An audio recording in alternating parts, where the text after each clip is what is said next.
Con mis saludos, les presento mi análisis de esta semana, que he titulado «Convirtieron el hambre en paisaje».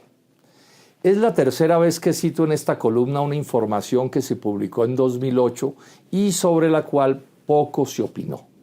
En mi caso la mencioné para alertar que la apertura de César Gaviria, que continuaron los siguientes gobiernos más los TLC, amenazaban la seguridad y la soberanía alimentaria de Colombia, como en efecto ha ocurrido.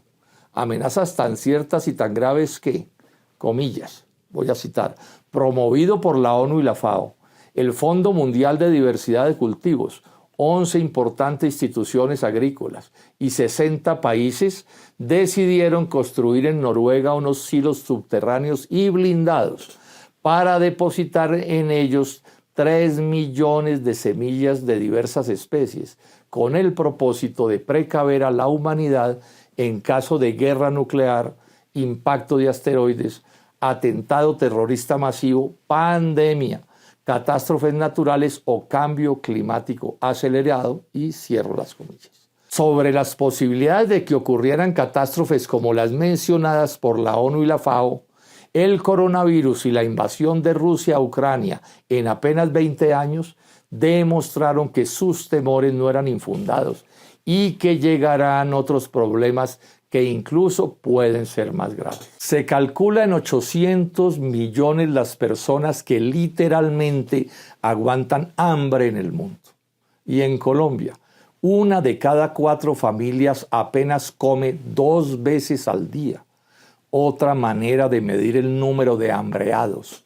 Dramas humanos que ocurren todos los días, que deben avergonzar a la humanidad y de los que poco se habla. El hambre la volvieron parte del paisaje los que tienen el poder suficiente para resaltarla y promover que esa calamidad se trate en serio.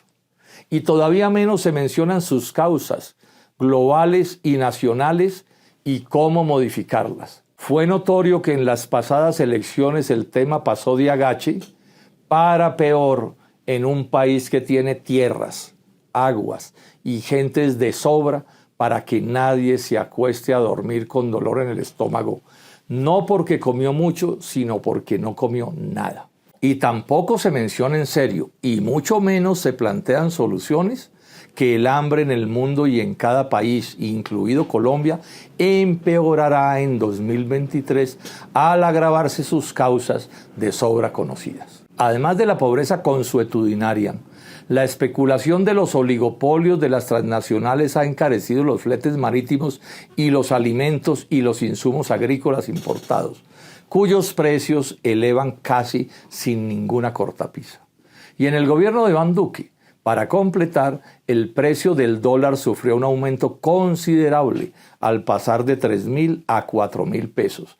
Encarecimiento también relacionado con el libre comercio, que nos impone importar en exceso bienes que podríamos producir y nos entraba a aumentar nuestras exportaciones, con lo que la economía nacional tiende a ser deficitaria en dólares, encareciéndolos. Y más porque el aspecto principal del endeudamiento externo y la inversión extranjera ya no son los dólares que entran al país, sino los que salen, en forma de pago de la deuda externa y de las remesas de las utilidades de las transnacionales a los países de sus propietarios. Así estamos pagando los colombianos, con más desempleo, más pobreza, más miseria y más hambre, la forma arbitraria, porque usaron el clientelismo y la corrupción heredada del Frente Nacional, como se nos impuso reemplazar con productos extranjeros la producción agraria con la que nos autoabastecíamos,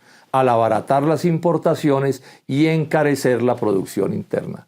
Política ultra agresiva montada sobre la mayor mentira imaginable de decirnos que lo que imponían era lo mismo que habían hecho los países desarrollados para desarrollarse, cuando en realidad nos obligaban a hacer exactamente lo contrario. Y lo que sucede dice que estas realidades no las tiene como su principal preocupación el nuevo gobierno, porque no reconoce el fementido, entre comillas, libre comercio y los TLC, como la base de los problemas nacionales y por lo estrecho de sus relaciones con conocidos neoliberales.